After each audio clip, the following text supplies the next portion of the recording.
without insurance, do you know the out-of-pocket cost of a complete blood count test? No, ma'am, not immediately. Do you have a ballpark? I do not, ma'am. Okay, a CBC typically costs about $36. What about the out-of-pocket cost for a complete metabolic panel? Ma'am, I'd have to pass on that as well. You have any idea? You want to take a ballpark? I would say $75. Okay, 58.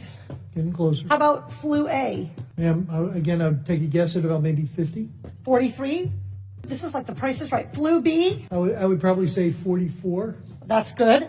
How about the cost of an ER visit for someone identified as high severity and threat? I'm sorry, ma'am, what was the question again? How about the cost of an ER visit for somebody identified as having high severity or high threat?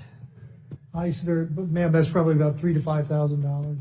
Okay, that is $1,151. This all totals up to $1,331. That's assuming they aren't kept in isolation. Isolation can add up for one family already, $4,000. And fear of these costs are going to keep people from being tested, from getting the care they need, and from keeping their communities safe. We live in a world where 40% of Americans cannot even afford a $400 unexpected expense. We live in a world where 33% of Americans put off medical treatment last year. And we have a $1,331 expense, conservatively, just for testing for the coronavirus. Dr. Redfield, do you want to know who has the coronavirus and who doesn't? Yes. Not just rich people, but everybody who might have the virus? All of America. Dr. Redfield, are you familiar with 42 CFR 71.30? I literally communicated to your office last night and received confirmation that I was going to be asking you about 42 CFR 71.30. This provides the director may authorize payment for the care and treatment of individuals subject to medical exam, quarantine, isolation, and conditional release. That I know about, and my office did tell me that. I just didn't know the numbers, ma'am. That's Congresswoman. Great, so you're familiar. Dr. Redfield, will you commit to the CDC right now using that existing authority to pay for diagnostic testing free to every American regardless of insurance? Well, I can say that we're going to do everything to make sure everybody can get the care they need. Reclaiming my time. Dr. Redfield, you have the existing authority.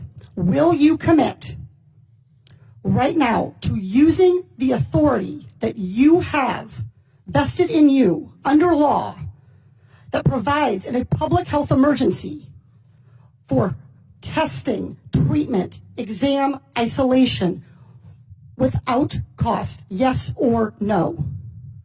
What I'm going to say is I'm going to review it in detail with CDC and the department. Reclaiming my time. Dr. Redfield, respectfully, I wrote you this letter along with my colleagues, Rosa DeLauro and Lauren Underwood, Congressman Underwood and Congressman DeLauro. We wrote you this letter 1 week ago.